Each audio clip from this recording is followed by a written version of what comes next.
En parlant comme ça, c'est parfait. Ok. Alors, pour commencer, merci à vous d'être venus et merci aux deux autrices, Karine Lambert et Nathalie Marquez, qu'on remercie chaleureusement d'être là pour cette 12e édition du Salon du Livre de Wallonie. Donc, on va parler de deux romans vraiment super intéressants qui parlent de la thématique des secrets de famille. Donc, deux autrices belges, parce qu'on est dans le cadre de l'opération Lisez-vous le Belge, ici au mois de novembre. Et je me rends compte qu'on n'a pas les livres, donc je vais quand même aller les chercher pour les écouter. Tiens, je te les prête. Ah, mais parfait. Ça, c'est gentil. Voilà, comme ça, c'est quand même mieux d'avoir le livre, de visualiser. Voilà. Je vais les mettre voilà, en évidence. C'est le contraire, non, mais c'est pas grave. C'est pas grave. Donc, bonjour, merci d'être venu. Est-ce que vous pourrez commencer par vous présenter et peut-être un peu pitcher vos romans pour les personnes qui ne vous connaîtraient pas ou qui ne l'auraient pas encore lu? Je t'en prie. Bonjour, je suis Karine Lambert. Dernier bateau pour l'Amérique est mon 6e roman. C'était mon rêve d'enfant de devenir écrivain. Je l'ai réalisé à l'âge des grands-mères et au-delà du rêve, puisque maintenant il s'agit de mon 6e. Qu'est-ce que je peux dire? Mais par rapport à ce livre-là, ce qui a été le détonateur de l'écriture, c'est j'ai reçu un message d'une cousine, mystérieuse cousine d'Amérique, à la mort de ma mère que je n'avais pas vue depuis 20 ans. Et dans ce message, il y avait un mot qui m'a bouleversée, qui m'a fait arrêter tout ce que j'étais en train de faire, c'était le mot famille. Et ce mot m'a donné envie de partir à la rencontre de ma mère, qui n'était pourtant plus là, mais pour essayer de comprendre quelle avait été sa vie et ce qui l'avait amené à avoir tant de difficultés à montrer de l'amour maternel. Ça m'a mené sur 3 continents et 4 générations. Je suis partie de la Russie avec mes grands-parents russes juifs qui ont fui la révolution, qui se sont exilés en Belgique où ma mère est née. Et suite à ça, différents exils dans la famille. Et donc j'ai eu envie d'explorer ça et les silences, puisque je ne savais rien. Et du coup, les non-dits, les secrets de famille m'ont permis de cheminer à la rencontre de ma mère. Merci. Et vous, Nathalie Oui, alors moi, donc mon nom est Nathalie Marquez. Je viens de... mon premier roman vient de sortir, donc voilà, je n'ai pas l'expérience de Karine. J'écris par contre depuis que je sais lire, j'écris de la poésie. Et puis à l'adolescence, j'ai arrêté d'écrire parce que j'étais très occupée avec la chose qui m'intéresse le plus, l'amour. Donc voilà, j'ai été fort occupée par l'amour, et puis j'ai rencontré mon grand amour plus tard, et puis j'ai fait des enfants, et puis j'ai beaucoup travaillé. Il y a un âge où on s'oublie un peu et j'ai plus écrit. Et donc là, mes enfants j'ai 3 garçons qui ont 25, 22 et 22 ans, et donc ils me laissent un peu en paix maintenant pour écrire. Et du coup, voilà, j'ai commencé à écrire ce roman. J'ai mis 4 ans à l'écrire. Il vient d'être publié en août et en fait c'est un roman choral. Le personnage central qui raconte l'histoire c'est Meg, mais en fait c'est moi, qui en fait avait super bien étudié, avait un super boulot, etc., rencontre l'amour de sa vie, quitte tout pour le suivre, fait des bébés et se donne uniquement à sa famille, à son mari, à ses enfants et s'oublie complètement. Au début, ça tient un temps, ça. Et puis, à un moment, on se dit, mais tiens, qu'est-ce que je fais là? Et donc, Meg elle était reporter, et donc elle essaye d'écrire, mais elle ne trouve pas d'inspiration, d'autant plus que dans son quartier, il y a un cri qui résonne dans la nuit, chaque soir. Et donc, ce cri l'omnibule, et elle se met en quête de savoir d'où il vient, et donc elle observe les voisins. Donc, les 3 autres histoires sont des histoires de voisins. Donc voilà, il y a un secret donc, qui chemine tout au long de l'histoire, puisque tous les voisins sont bien un peu liés qu'il n'y paraît, et qu'ils sont liés par ce cri. Voilà. Et je suis, donc moi j'adore écrire, et j'écris beaucoup de petites chroniques Instagram, je m'amuse beaucoup, mais par contre je suis prof de sciences à temps plein, donc voilà, pour l'instant je fais les examens, les dossiers de révision, tout ça. Je suis bien occupée, voilà, ça vous en savez un peu plus sur moi. Donc vous êtes toutes les deux donc des romancières belges, et vos romans d'ailleurs sont ancrés dans notre pays, parce que même si votre livre se passe sur 3 continents, votre famille est originaire non, mais est basée d'abord à Anvers, puis vous êtes à Bruxelles, il y a des scènes à Bruxelles. Le livre est vraiment basé dans le Brabant wallon, avec aussi des scènes à Bruxelles, mais il y a vraiment cet ancrage où on reconnaît les villes, on reconnaît notre pays. Et pourtant, donc, vous êtes dans une maison d'édition française, même dans plusieurs, parce que donc là, pour le moment, vous êtes à la Belle Étoile. Avant ça, vous avez publié, je pense, chez Michel Lafon, chez Calvin Lévy. Et vous avez... Chez Lattès. Ouais. Je savais pas. Et vous avez fait le choix donc, de la maison d'édition belge, Les Impressions Nouvelles. Donc, je voulais savoir, toutes les deux, surtout vous qui en plus avez plusieurs maisons, comment est-ce que vous faites ce choix de maison d'édition? Et quelle est selon vous... Formuler la question. Terminer la question. Et quelle est selon vous la différence en termes de diffusion, de réception de la part du public, selon qu'on choisit une structure française ou belge? Ok. D'abord, on ne choisit pas, on espère être choisi, parce que les éditeurs, en tout cas français, reçoivent à peu près 4000 manuscrits, ils en prennent 5 sur 4000, donc on ne les choisit pas. Pourquoi j'ai essayé d'abord la France? Parce que pour le même temps destiné à l'écriture et au travail, si on est publié en France, on a une plus large diffusion, on peut espérer être vendu à l'étranger, parce que les structures françaises ont la possibilité ils ont des responsables droit étranger, salon, livre de poche, et donc pour le même travail, on peut espérer une plus large diffusion. Par contre, et ça doit être l'explication pourquoi j'ai tellement changé, l'éditeur de Saint-Germain-des-Prés, c'est pas facile du tout, et donc c'est difficile de trouver de l'humanité dans les contacts de travail, parce qu'il y a la partie d'écriture et puis il y a tout le reste. Mais je pense qu'en Belgique, c'est un peu cliché de cliver autant, mais en Belgique c'est plus à la belge, donc plus facile, plus agréable et tout ça, mais par contre il manque cet aspect, il y a presque plus de maisons d'édition belge de littérature, et il manque cet aspect d'ouverture, et moi comme c'est devenu mon métier, j'aspire à être le plus lu possible. Alors moi j'ai un autre parcours, donc moi j'ai envoyé mon livre il y a 2 ans, mais en fait j'en avais assez de l'écrire et je voulais me débarrasser de ce livre, mais il n'était pas bien fini, il y avait encore des fautes et tout ça, j'avais un peu honte après l'avoir envoyé.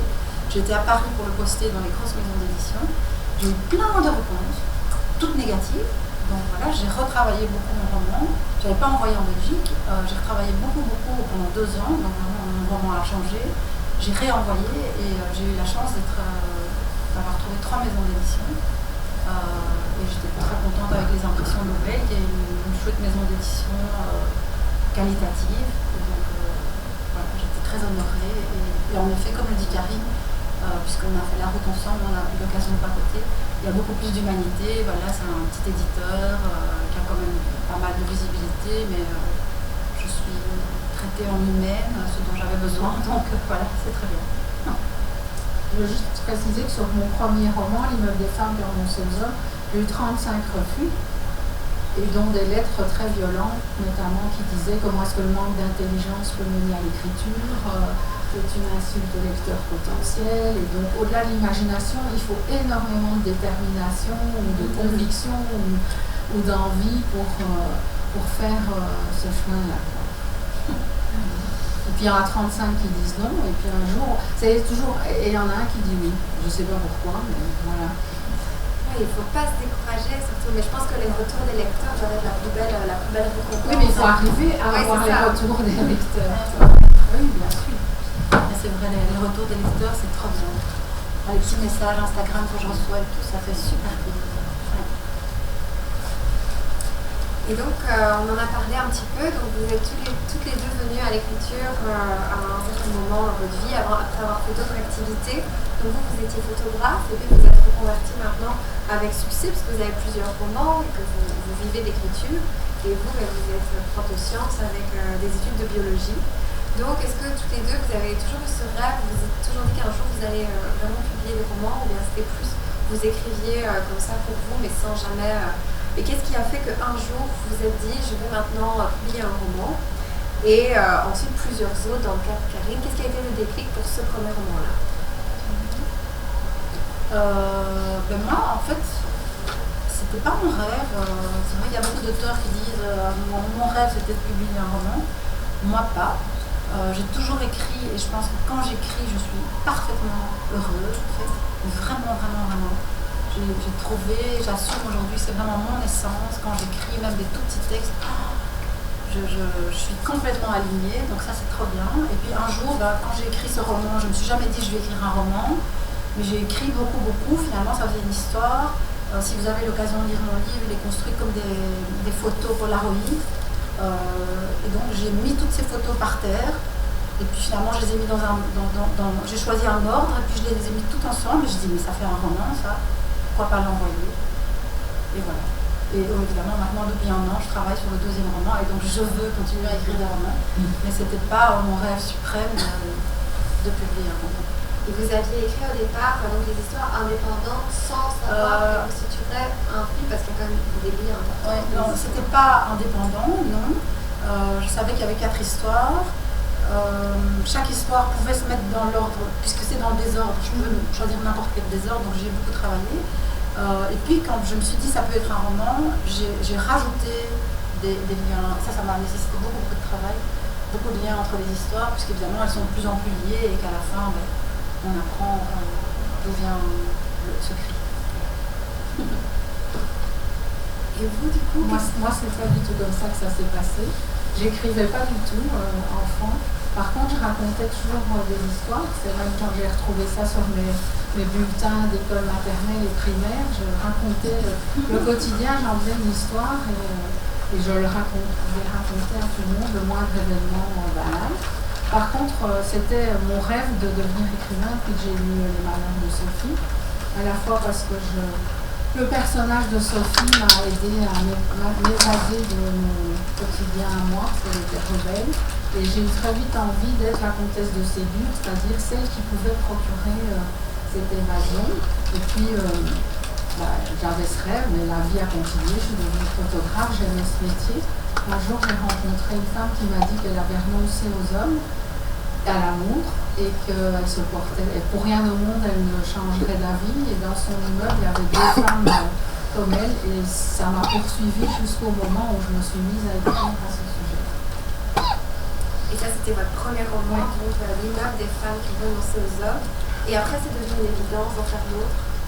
Oui, c'est vrai que mon rêve d'enfant, c'était un livre. Et après, pareil, je me sens tellement bien, tellement à ma place quand j'écris. Ça me sauve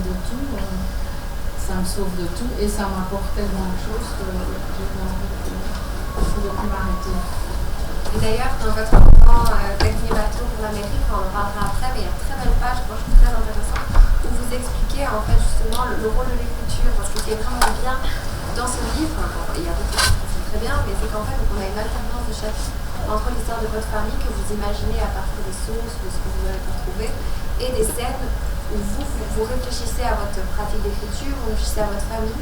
Donc là, vous écrivez vraiment au jeu et c'est super intéressant parce qu'on est vraiment un peu dans les coulisses du métier de romancier.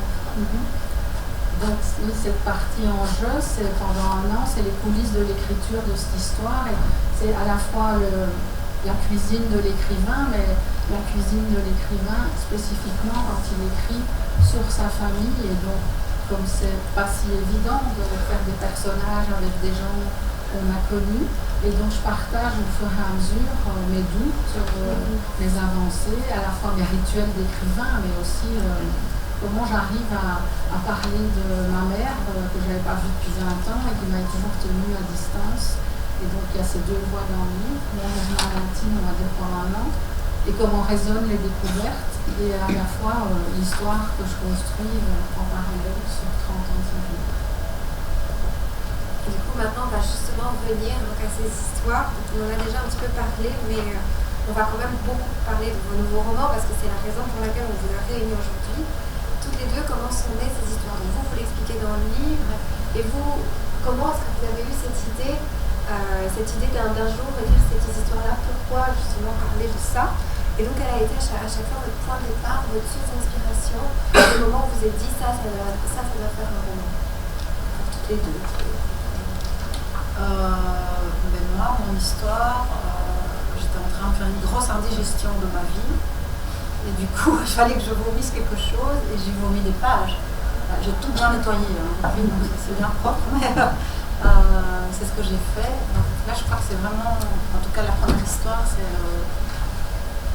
Et puis j'ai observé les femmes autour de moi et j'ai vu qu'en fait, on était vraiment nombreuses et je pense qu'on est vraiment nombreuses. Et c'est pas une histoire contre les hommes, je tiens vraiment à le dire, mais c'est plutôt ce que chaque femme se met sur le dos depuis des générations et des générations dans l'obligation de tout donner pour ses enfants, pour son mari, de se mettre entre parenthèses beaucoup plus facilement que l'homme qui continue son travail. Et même dans un milieu, mon livre se passe dans un milieu bourgeois, éduqué, où les femmes travaillent, où les femmes se font entendre, où les femmes sont respectées, mais même, je crois, dans tous les milieux, les femmes se mettent beaucoup de choses sur le dos, en fait, et ça tient à nous. Donc, en fait, j'ai beaucoup observé autour de moi, et mon roman parle de ça, et comment est-ce qu'une femme peut retrouver son essence et être vraiment heureuse sans mettre sa vie entre parenthèses. Donc voilà, je devais accoucher de ce truc-là. Et il y a des choses que j'aurais voulu faire dans la vie, que je n'ai pas faites, mais je les ai faites maintenant. Je les ai réalisées dans mon livre, parce que quand on écrit quelque chose, c'est un peu comme si on le vivait. Vous allez voir à la première page de mon livre, il se passe quelque chose. En vrai, je ne l'ai pas fait, mais j'aurais dû. Mais je l'ai fait dans le livre. Donc, je me suis rendu compte, après avoir fini le livre, que le fil conducteur de mes 6 romans, ce sont toujours des personnages, des personnes à la fois ordinaires au bon sens du terme et singulières, qui sont percutées par un événement qui les bouleverse et qui va les faire réfléchir à qui ils sont et mettre au défi leur capacité de se réinventer. Il se fait que cette fois-là, cette personne qui a été percutée par un événement qui l'a bouleversée, c'est moi, avec 2 événements, la mort de ma mère et le détonateur. Ça a vraiment été le message de cette cousine. Et je ne me suis pas dit, ok, je vais écrire un roman là-dessus. Je me suis mise à enquêter et à écrire ce que j'étais en train de vivre, et c'est né comme ça. Donc, en fait, il y a un film par rapport aux autres histoires, sauf qu'ici, c'est vraiment de moi que je parle, et que cette partie en jeu, elle est tout à fait à 100% vraie. J'ai beaucoup hésité, une fois que j'avais terminé, à livrer ça au public, parce que je suis plutôt pudique et ça demandait une certaine mise à nu.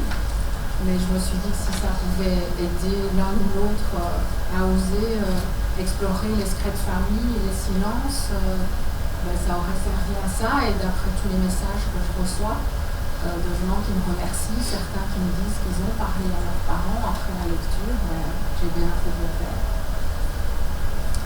Et donc au début, vous écriviez cette enquête plus pour vous, en fait, avant de penser à votre public.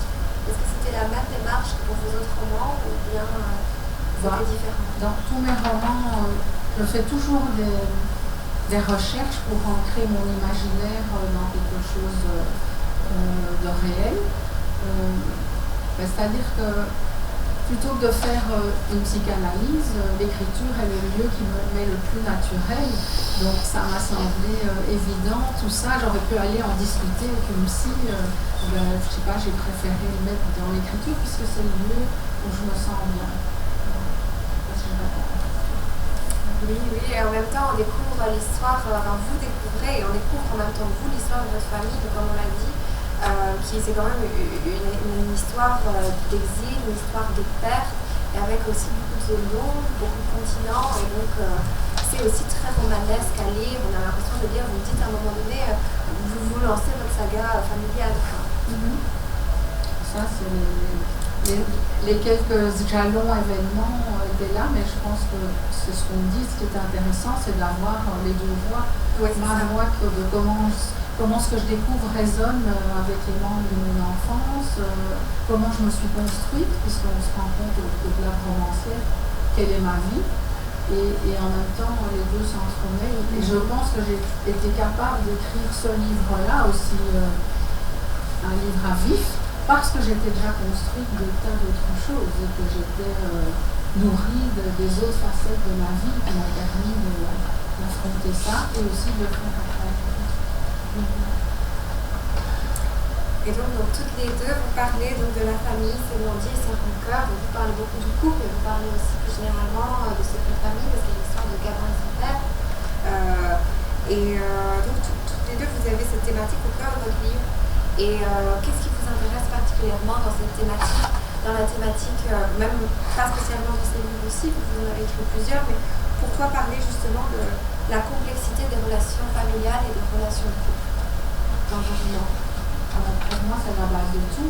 La famille, l'enfance, la complexité des liens. En tout cas, le lien humain, comment les fragilités, les forces, les doutes des humains, c'est ce qui nous passionne. Et donc, à travers les différentes histoires de mes différents romans, c'est ce que j'explore et que je continue à avoir envie. Je ne sais pas, je pourrais écrire plein de livres. J'ai jamais de page blanche, j'ai toujours envie d'aller explorer ces thèmes-là. Vous avez toujours l'idée pour le suivant? C'est les idées qui m'attrapent plutôt que l'inverse. C'est quelque chose, une phrase que j'entends, ou quelque chose qui résonne en moi, comme cette femme qui avait renoncé aux hommes. Dans mon 4e roman, Toutes les couleurs de la nuit, on m'a parlé d'un homme qui avait perdu la vue en 24 heures et qui était plus heureux qu'avant. Ça n'aurait peut-être pas interpellé ma voisine écrivain, mais ça m'a interpellé, j'ai demandé à le rencontrer et ça a été étonnant. Donc c'est souvent quelque chose que j'entends qui résonne en moi et qui me donne envie d'écrire pendant des centaines de milliers d'heures sur ce sujet. Et donc Nathalie, en exergue de votre livre, il y a cette citation de Christian Bobin. Les secrets sont des piments sur le bout de la langue, tôt ou tard ils mettent la bouche en feu. Que pensez-vous toutes les deux de cette phrase et comment s'applique-t-elle à vos romans, à vos personnages? Moi, dans mon roman, c'est vrai qu'il y a, disons, plusieurs secrets qui sont liés. Mais moi, ce que j'ai voulu faire, et je crois que c'est ce que j'ai fait parce que les lecteurs me reviennent avec ces mots-là et je suis super contente, j'écris sur la vie, en fait. On est tous baignés de joie, de petits bonheurs, de grands malheurs, on fait tous des erreurs. On fait tous notre chemin par essai-erreur et je trouve ça magnifique.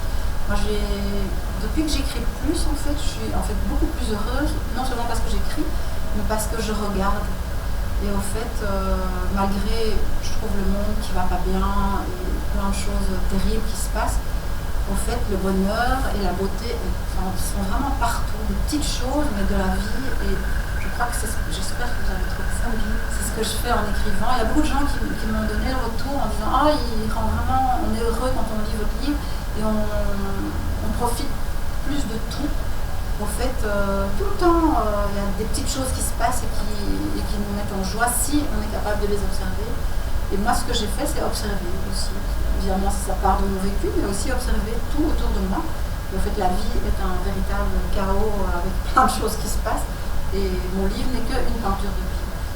C'est vrai que dans votre livre, vous avez vraiment cette écriture très sensorielle. Vous parlez beaucoup des sensations, vous parlez beaucoup des belles choses, des belles textures, des belles chansons. Enfin, on a vraiment toute cette poésie du quotidien, tout ce qui aide vos personnages. Vous mettez vraiment l'accent sur des toutes petites choses et donc vous les construisez un peu comme un tableau d'impression. Ah, super, ça me fait plaisir. Oui, c'est ce que j'ai vraiment voulu faire. Moi, j'adore la poésie du quotidien. Les personnages ne sont pas des héros magiciens. C'est nous, en fait, on se retrouve dedans et le quotidien, quand on est en mesure de l'apprécier, poétique et magnifique, malgré les tuiles, on apprend des tuiles et on avance. Vous pouvez me redire la citation? Donc la citation, c'était « Les secrets sont des piments sur le bout de la langue, tôt ou tard, ils mettent la bouche au feu. » J'aime beaucoup Christian Bobin, je ne connaissais pas cette citation. En fait, c'est un merveilleux poète du quotidien. Donc, dans le cas de mon livre, je peux dire qu'effectivement, ces piments, les secrets, les non-dits, parce que ma mère n'avait jamais expliqué ce parcours d'exil de sa famille, et donc ça se répercute de génération en génération, les silences. Par exemple, moi, quand j'ai commencé à écrire, j'allais bien. Mais j'avais quand même une pieuvre qui me visitait régulièrement, j'avais des moments d'insécurité très importants dans les gares, dans certains trucs, mais je ne faisais aucun lien. Et d'avoir exploré et appris tout ce que ma famille avait vécu, ça m'a permis de comprendre certaines attitudes ou somatisations très extrêmes que j'avais sans les éclairer. Et donc par rapport aussi, mon livre, il n'est pas qu'un livre triste, c'est aussi un livre du quotidien, puisque en tout cas dans ma partie à moi, il y a tout le reste de ce qui éclaire ma vie, que ce soit chanter, mes petits-enfants. Je ne suis pas juste une femme qui cherche à comprendre qui est sa mère ou un auteur, je suis plein d'autres choses. Et dans la partie sur la famille, il y a aussi plein de choses du quotidien, parce que ma mère était pianiste prodige, il y a les rituels des familles juives, il y a plein de choses qui sont, et de joie aussi, qui sont de nouveau, qui sont entremêlées, quoi. Les drames, la vie, les joies. Oui, c'est ça, vous dressez vraiment le portrait d'une famille. Bon, une famille évidemment qui va être très dans la tourmente de l'histoire, mais il y a aussi vraiment ces moments joyeux de retrouvailles, notamment quand ils se retrouvent à New York, où on voit que c'est plein de vie. Et donc, vous en avez déjà parlé toutes les deux un petit peu, mais donc on a beaucoup parlé ici du pouvoir de l'écriture. Et c'est vraiment quelque chose qui ressort dans chacun de vos livres, donc avec vous, le personnage de Meg. Donc vous dites tout à l'heure que Meg, c'est vous, mais en fait on a vraiment l'impression que l'écriture l'aide à vivre, l'aide à s'échapper de son quotidien, et l'aide justement à voir toutes les belles choses de la vie. Et donc quant à vous, cette démarche d'écriture permet d'atteindre peut-être pas une forme de pardon, parce que vous le dites, mais au moins une forme de réparation par rapport à votre histoire familiale douloureuse.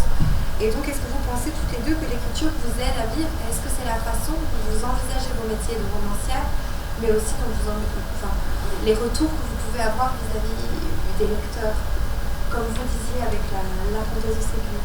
Moi, je pense que la littérature n'efface pas les traumas.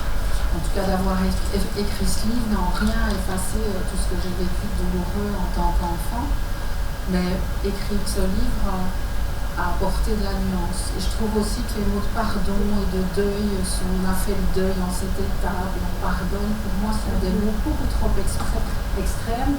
C'est beaucoup plus complexe que ça.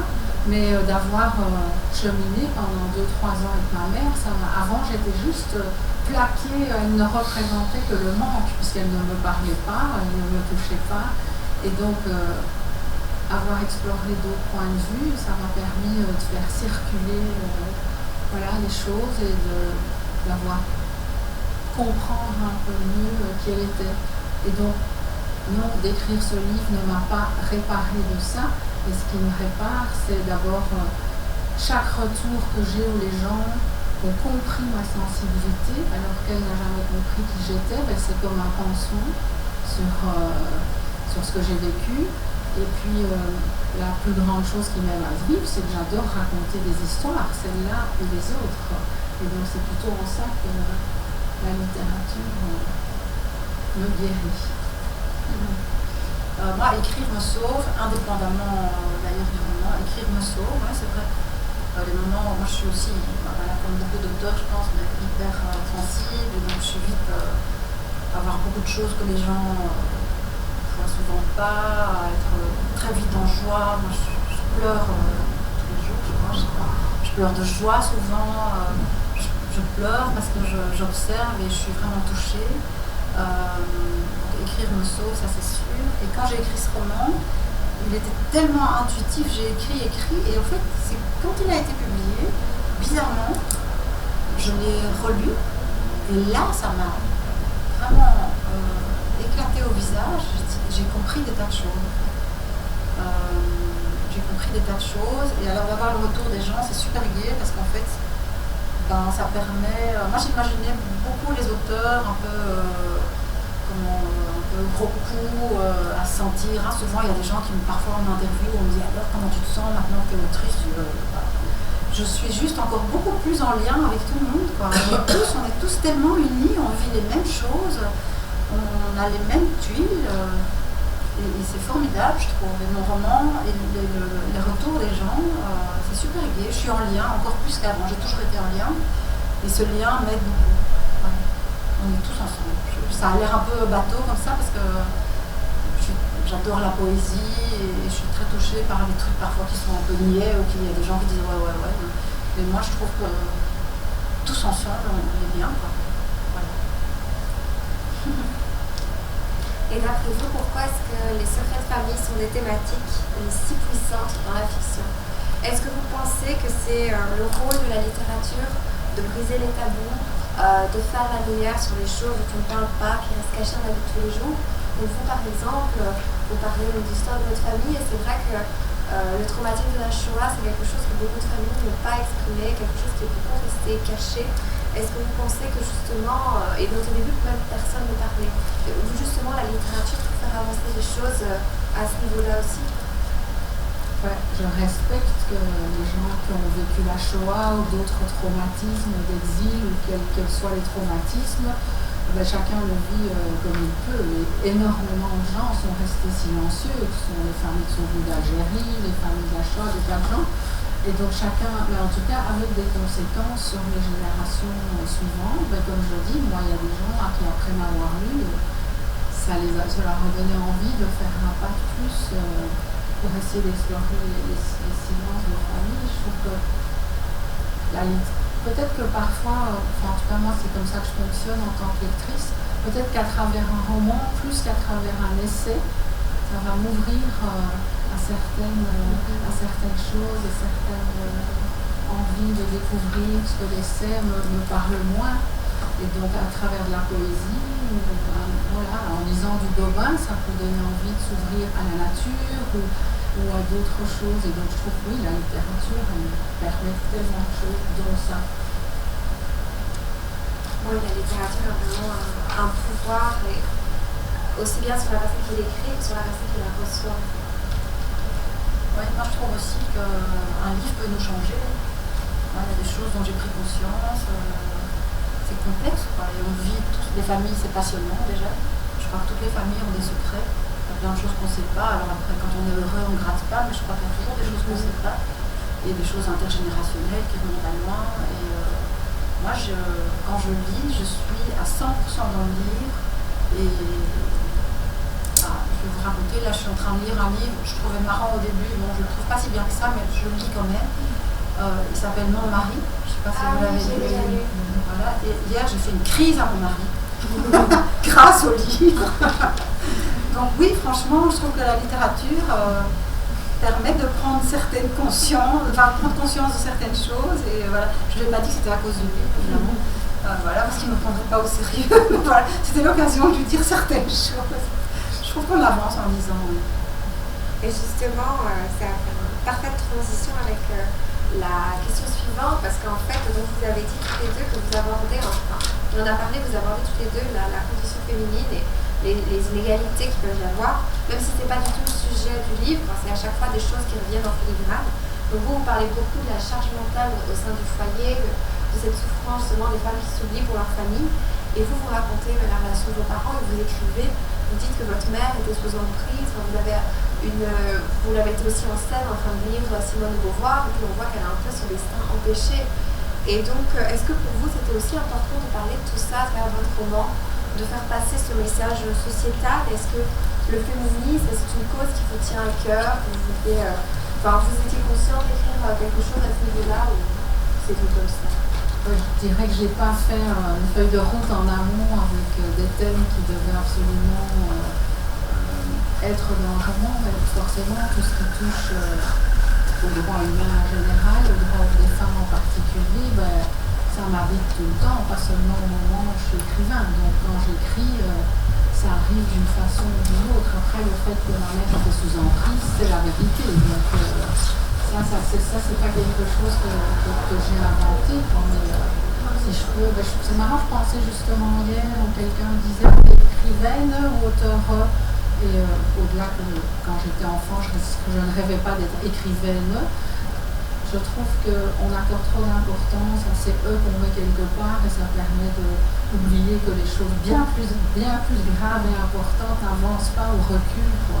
Et donc, oui, je suis pas on peut être féministe sans être militant, mais on peut avoir une opinion et une façon ça m'est naturel de parler de certaines choses comme ça dans les livres. Et c'est vrai qu'en lisant l'histoire de votre mère, notamment le fait que entre la relation que vous avez entre nous, plutôt la non-relation, on n'a pas l'impression que c'est un peu, elle est un peu victime de son époque et des injonctions Enfin, il y a plein de lectures différentes. En fait, Je pense qu'il y a différentes. Il n'y a pas une seule chose qui nous constitue. Dans son cas, il y a eu les exils, les séparations, le fait qu'elle a pris la religion juive en horreur parce qu'elle a eu 10 ans le 10 mai 40 et au lieu de fêter son anniversaire, ils ont fui la Belgique. Donc c'est le point des bascules qui a conditionné sa personnalité. Et après, elle a voulu choisir un homme qui était goth, qui n'était pas juif, et qui l'a enfermé dans un système. Donc c'est pas juste une chose, une décision, c'est différents paramètres qui ont fait qu'elle en est arrivée là. Et d'ailleurs, on voit comment ça se répercute aussi sur les différents membres de votre famille, avec les deux sœurs de votre mère, qui ont des destins à la fois très différents et en même temps très similaires dans la relation qu'elles ont entretenue avec leurs enfants. Je pense, mais il y a aussi des tas de gens qui ont vécu l'exil et d'autres choses encore plus dures, qui ont vécu dans les camps et qui ont été des parents très capables d'aimer. Hein. Donc, je ne pense pas que je détiens, à la fin du roman, je ne détiens pas la vérité de pourquoi elle n'a pas réussi à être mère. J'ai juste des éclairages en plus.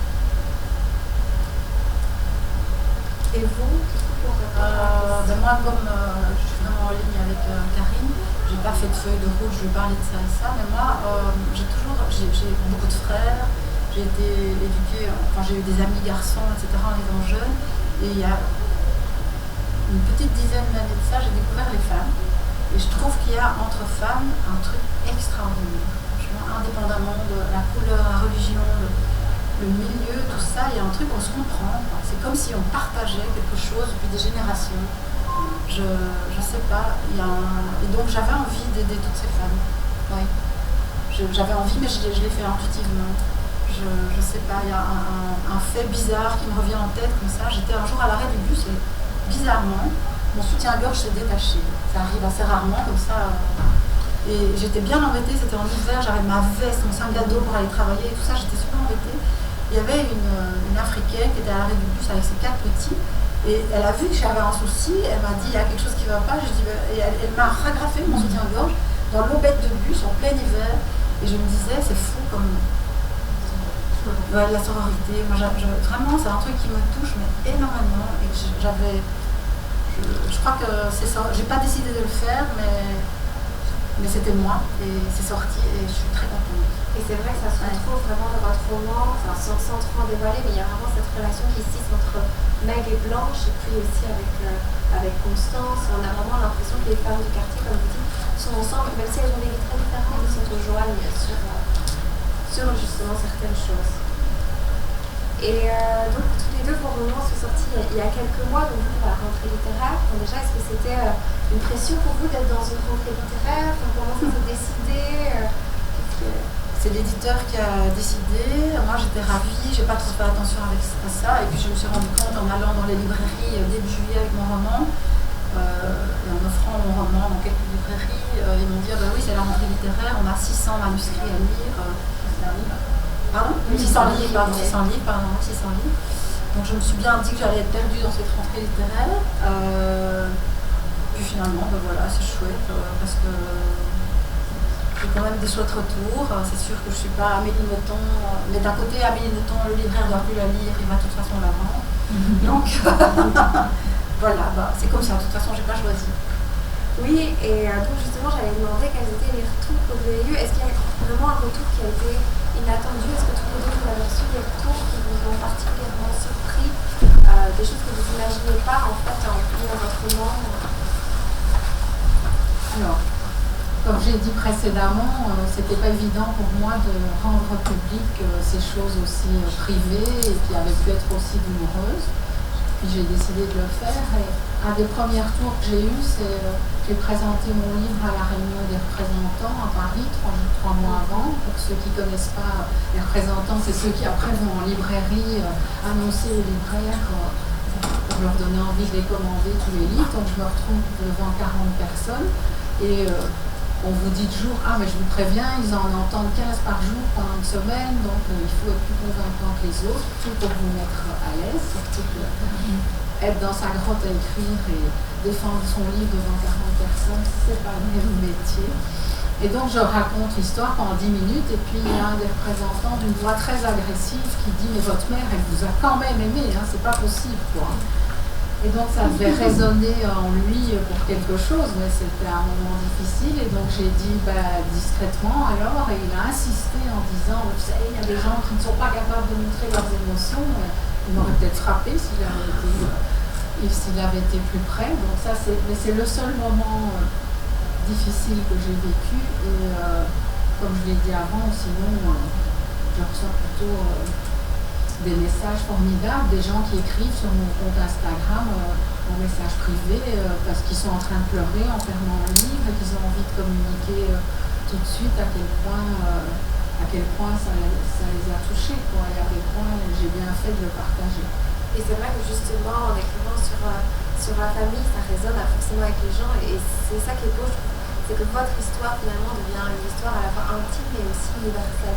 Oui, je crois qu'il ne faut pas avoir... ça n'a rien à... Le contexte fait qu'à un moment c'est la Deuxième Guerre mondiale et que mes grands-parents étaient juifs, mais ça touche tout le monde. J'ai des lecteurs hommes, jeunes, femmes. Lilou, elle a 20 ans, 22 ans. 19, voilà. Elle a beaucoup aimé, oui. Qui avait été bouleversée par le livre. Donc oui, la famille, ça touche... la complexité de la famille, ça touche tout le monde. Et est-ce que vous avez parlé, vous avez déjà des prochains projets? Est-ce que vous êtes déjà sur le prochain roman, vous avez déjà ça en tête? Est-ce que c'est facile de passer d'un roman à un autre, comme ça vous êtes en train d'en défendre un et puis vous imaginez déjà autre chose? Oui, c'est facile. C'est facile, ça fait un an que j'écris le suivant, ça mettra peut-être 3-4 ans, je ne sais pas, mais oui, c'est facile. Donc moi, comme j'ai dit au début dans le livre, j'étais en train d'écrire un livre quand ma mère est morte et que j'ai reçu ce message. J'ai tout interrompu, y compris l'écriture de ce roman que j'adorais, parce que ça a été plus fort que moi de me lancer dans l'enquête et dans celui-ci. Donc une fois qu'il a été publié, je l'ai repris et je suis en train de le terminer. Et donc peut-être ça m'a aidé aussi qu'il ait déjà été commencé, parce que après ce roman si spécifique, peut-être peut-être un peu bâtonné. Mais c'est vrai que je me demandais aussi en lisant ce qu'il allait devenir ce roman, parce que c'est vrai que plusieurs fois vous faites référence et je me suis dit comment on passe d'un temps à l'autre comme ça. Finalement, ça m'a fait du bien de partir aussi dans quelque chose qui m'impliquait moins, personnellement. Donc, j'étais très heureuse d'écrire là-dessus. Je suis en train de terminer. Il faudra que je trouve un éditeur. Merci beaucoup. Moi, c'est la fin des questions. Je remercie beaucoup les deux autrices, déjà pour ce très beau roman et puis pour leur présence au Salon du Livre. Donc, il y aura des dédicaces. Donc, Nathalie Marquez sera là jusqu'à 16h et Karine Lambert jusqu'à 18h sur notre stand. Est-ce que vous avez des questions, des réactions que vous souhaiteriez partager? Moi, je suis interpellé par deux choses. D'abord, la dimension des secrets de famille ou des non-dits. J'y suis confronté en tant que biographe ou arrêté parfois. Parce que des gens, beaucoup de personnes qui ont envie d'écrire leur vie, de raconter leur vie ou la vie de leur maman, me disent oui, mais je ne veux pas que les enfants disent ça. Oui, vous avez été contraints l'une ou l'autre apparemment de passer par le roman. Un détour obligé pour atténuer, oui. En tout cas, en ce qui me concerne, je ne sais pas si ça répond à la question, mais je n'aurais pas voulu livrer tout ça sans que ma cousine d'Amérique, cette cousine mystérieuse d'Amérique, ça a été le cadeau de l'histoire, parce qu'on s'est rencontrés, on avait 7 petits-enfants à nous deux et on est devenus merveilleusement proches. Et donc le mot famille a pris un autre sens. Et donc je lui ai fait lire en amont, ainsi qu'à mes 2 enfants adultes, et j'aurais rien fait paraître qui aurait pu les déranger. Et mon fils m'a dit que c'était un inestimable cadeau d'avoir écrit l'histoire de famille, et que grâce à ça, il comprenait mieux la mère un peu trop mère pour moi par contre que j'étais, et des tas de choses que même en discutant ils n'avaient pas saisi. Donc de ce versant-là, les enfants peuvent en bénéficier. Moi, je fais lire les enfants. Mon fils aîné m'a demandé de le lire. Tout au début, il venait d'être publié. J'étais très surprise et j'ai eu peur. j'ai repris le roman, je l'ai relu, j'ai dit oulala, il y avait des trucs, je me suis dit oulala, et puis il m'a rien dit. Et un mois plus tard, il m'a dit j'aime beaucoup. Il m'a envoyé juste un petit message, il m'a dit tu es une très bonne écrivaine. Ça m'a super touchée. Et puis il m'a plus rien dit. Et puis un mois plus tard, on est allé au restaurant. Je lui ai demandé tiens, mais qu'est-ce que tu en penses? Il dit je réfléchis. Et puis un mois plus tard, on est allé manger et ça c'était super. Vraiment, il avait vraiment bien réfléchi. Et il m'a aussi remercié en fait. Contrairement à ce que j'ai pu penser, je me suis dit, oh là là, il y a des choses qu'il va découvrir. Je crois qu'il m'a comprise davantage. Et aussi, il a dit, c'est chouette, c'est quand on lit ton livre, on pourrait t'accuser de ceci aussi, ou accuser la famille. Et finalement, l'impression générale, c'est que en fait, c'est juste la vie. C'est juste la vie et c'est bien comme ça. Et c'est pas culpabilisant. Et donc, voilà, c'était plutôt positif. Mais pour rebondir, moi, le roman que j'écris maintenant racontera pas mal de secrets. Et j'ai dans ma tête, c'est mon roman, c'est moi. Et tant pis, ça sortira. Comme quoi, il faut oser se révéler. Ouais. On peut espérer que vous allez être les ambassadrices de cette démarche, parce que les gens reculent beaucoup devant ça. Et alors, l'autre sujet qui m'a interpellé, j'en reste là. Très bien. C'est au niveau de l'édition. Évidemment, mademoiselle a demandé comment vous choisissez notre éditeur. Bon, je crois que c'est plutôt l'éditeur qui choisit l'auteur, parce qu'ils en reçoivent énormément. Maintenant, c'est surtout vous qui m'avez interpellé. J'ai envoyé mon premier manuscrit, il y avait plein de fautes. On dirait un éditeur, il doit passer au-dessus de ça. Après tout, c'est le contenu, c'est la richesse du contenu littéraire qu'il doit apporter. Mais est-ce qu'il n'y a pas un travail que les auteurs négligent à ce niveau-là? Tu parlais de fautes d'orthographe? Oui, alors il y avait des fautes d'orthographe, c'est vrai. Aussi, il y avait des fautes d'orthographe. Il y avait des fautes d'orthographe, je m'en suis vraiment aperçue, mais surtout, il n'était pas bien fini. Voilà. Et ça, évidemment, moi, les éditeurs à qui j'ai parlé disent qu'ils reçoivent, c'était leur mot, on reçoit plein de merde chaque mois. Des trucs que j'avais dans ma tête. Voilà, exactement. Et donc, évidemment, quand ils reçoivent un truc fini, puisque le mien était parfaitement fini, on va dire, je ne dis pas qu'il est parfait, mais il était abouti en tout cas, et il y avait presque plus de fautes. D'ailleurs, il y en a encore.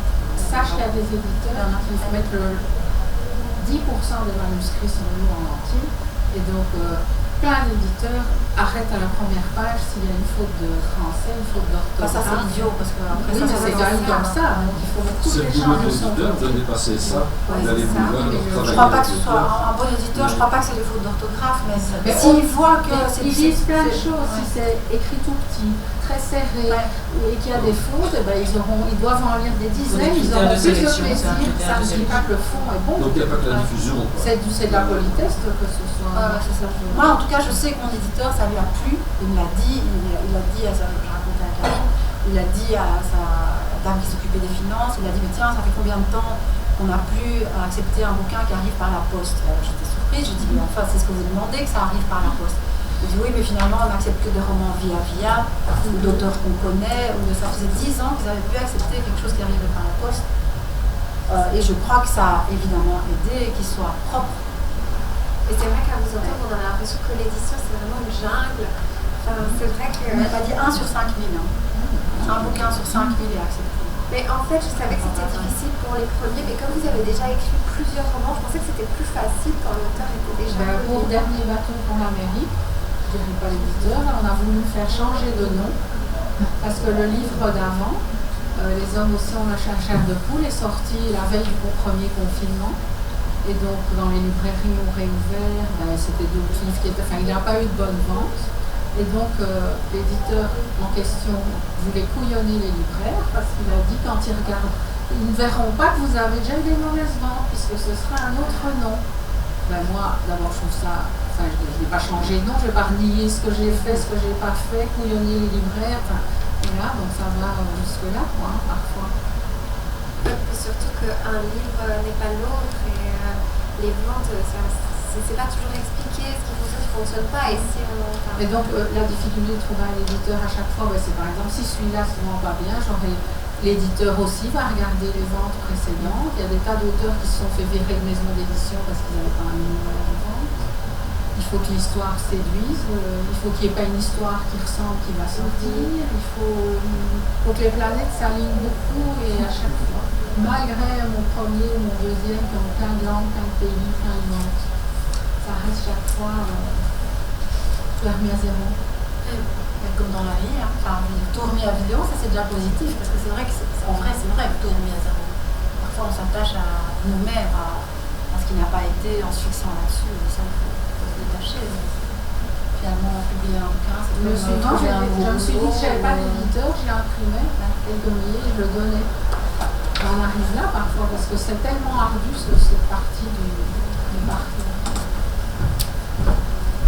Est-ce qu'il y a encore des questions ou des réactions? Mesdames. Moi, c'est simplement une question pratique. C'est sur quel stand? Juste là derrière. Juste là, D'accord, sur ok. l'instant. Ok, merci. J'ai donné envie, hein. J'espère. Vous pouvez, il y en a beaucoup. Hein. Si je vais l'offrir à tout le monde pour Noël, c'est possible. Est-ce que vous avez une question? Est-ce que vos élèves ont lu votre livre? Il y a des nouveaux élèves, non.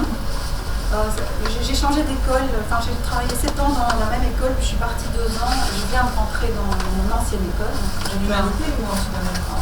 4, 5, 6 secondaires. Là j'ai un élève qui est du tout rouge hier et ses copains rigolaient et ils disaient oui madame il veut acheter votre livre, je dis c'est bien ça, je dis oui je veux l'offrir à ma maman, est-ce que vous me ferez une dédicace, donc super mignon. Par contre j'ai beaucoup d'anciens élèves qui sont maintenant à l'UNIF, encore maintenant là je viens de recevoir qu'ils m'envoient des messages en disant j'ai adoré votre livre, qui viennent aux signatures et tout, c'est trop gai. Sans jugement, j'ai jamais eu de remarques positives franchement. Et j'ai pas de honte non plus. Chacun a sa vie, chacun a ses secrets, chacun a... Il y a des gens qui me disent mais enfin, il y a un ami qui m'a dit mais t'es pas gêné devant tes élèves, tout ça, c'est quand même un livre où tu t'exposes fort. Ça les a pas peut-être. Mais oui, et puis si on s'expose pas, on vit rien dans la vie. Moi je veux m'exposer, voilà. Exposons. Voilà, exactement. Il y a une dernière question? Non, encore une fois, merci à tout le monde. Donc la dédicace se fait vraiment juste à côté sur le stand qui est juste là. Et alors nous, on a encore 2 autres rencontres qui sont prévues. Donc une dans le cadre du salon du livre demain. Donc demain à 14h, on reçoit Anne-Sophie Galfleisch. C'est aussi une autrice qui a écrit un premier roman. Super intéressant. Elle est super. Elle est super. Son livre est vraiment super livre vraiment bien. Ouais. Elle est prof de sciences aussi. Les Prof de sciences aussi, donc son premier roman. Par contre, vos livres n'ont rien à voir. Enfin, il y a quand même un petit peu. Ah, moi j'ai vu pas mal de liens quand même. En fait, donc du coup, ça sera Eureka dans la nuit. Moi je dis c'est une histoire d'émancipation féminine construite comme un grand polar américain. Donc on a l'impression de lire vraiment un roman américain. Ça se passe dans le désert de l'Utah et on est vraiment plongé dans un image très cinématographique. Et on est vraiment dans cette Amérique profonde dont on ne parle pas. Et puis c'est la destinée de 2 filles qui vont chercher à s'échapper avec un côté suspense. Donc ça c'est vraiment bien. Elle a été finaliste du prix Rossel cette année. Et donc ça ce sera demain à 14h, on sera ici même. Et alors mardi, on a toujours dans le cadre de l'opération Lisez-vous le Belge, une rencontre mais à la Maison Folie à Amos avec Quentin Jardon, un autre auteur belge, qui lui a écrit Le Chagrin moderne, donc un roman aussi super chouette, très différent, avec un humour un peu mélancolique sur l'éco-anxiété. C'est l'histoire d'un homme en fait qui quitte tout, qui quitte sa famille parce qu'il se dit mais comment vivre alors que la société, le monde vient à sa perte à cause de la catastrophe écologique. Donc on a un humour un peu l'auteur est très sympa aussi, les journalistes pour la revue Wilfried. Donc ça c'est mardi soir à 18h30 à la Maison Folie. Et je vous remercie encore. Merci à toi.